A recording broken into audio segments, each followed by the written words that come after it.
Zee 24 तास एक पाऊल पुढे। या चिमण्यांनो परत फिरारे हे सध्या राजकीय पक्षातल्या ये-जा करणाऱ्यांना म्हटलं जातं, पण आता खऱ्या खुऱ्या चिमण्यांना परत फिरारे असं म्हणण्याची वेळ आली आहे। त्यासाठीच बॉम्बे नॅचरल हिस्ट्री सोसायटी अर्थात BNHSनं सेव्ह स्पॅरो ही वेबसाईट सुरू केली। तसंच नेचर फॉरएव्हर या संस्थेच्या प्रयत्नांनी स्पॅरो डे ही सुरू करण्यात आलाय। माणसानं पक्ष्यांच्या प्रदेशात केलेल्या अतिक्रमणामुळे भारतातल्या 82 प्रकारच्या पक्ष्यांचं अस्तित्वच धोक्यात आलंय, तर पक्ष्यांच्या 13 प्रजाती नष्ट होण्याच्या मार्गावर आहेत।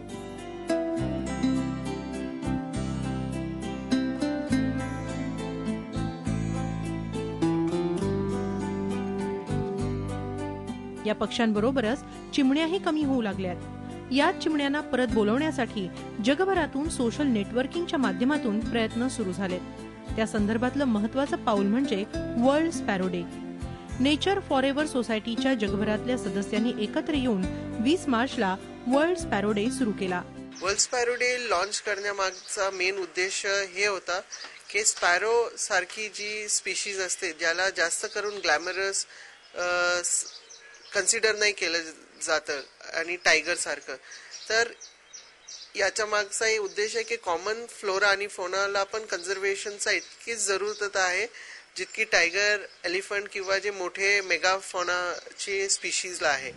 चिमण्यांना वाचवण्यासाठी बॉम्बे नॅचरल हिस्ट्री सोसायटी अर्थात BNHSनं एक वेबसाईट सुरू केली आहे। citizensparrow.in या वेबसाईटवर चिमण्यांविषयीची माहिती उपलब्ध आहे। तुम्हाला कुठल्या परिसरात किती आणि कुठल्या वेळेला चिमण्या आढळल्या त्याची माहिती नागरिक जे कुठे राहतात, कुठे काम करत असतील, कुठे प्रवास करत असतील, तर त्या दरम्यान त्यांना कुठे चिमण्या दिसल्या किंवा नाही दिसल्या असं जाणवलं की आपण बघतोय पण नाही दिसत आहेत, ही माहिती त्यांनी त्या वेबसाईटमध्ये सर्वांची शेअर करावी, ती त्याच्यामध्ये टाकावी, ही अपेक्षा आहे। 1 एप्रिलला ही वेबसाईट सुरू झाल्यापासून आतापर्यंत 3500पेक्षा जास्त ठिकाणच्या चिमण्यांची नोंद या वेबसाईटवर करण्यात आली आहे। ही वेबसाईट 31 मे पर्यंत सुरू राहणार आहे, त्यामुळे चिमण्यांना वाचवण्यासाठी प्रत्येकानंच खारुताईचा वाटा उचलण्याची गरज आहे। झी 24 ताससाठी नाशिकहून मुकुल कुलकर्णीसह अमित जोशी आणि हेमाली मोहिते, मुंबई। उन्हाळा एवढा वाढला आणि एवढी गरमी असते हल्ली, एक तर ग्लोबल वॉर्मिंग पण त्यात, तर मी विनंती करतो सगळ्या लोकांना की प्लीज घराबाहेर विंडो बाहेर तरी एक बोल ठेवा पाण्याचं, ज्याने की पक्ष्यांना जरा एक त्या गरमीत एक काहीतरी पाणी मिळेल प्यायला कुठेतरी। झी 24 तास एक पाऊल पुढे।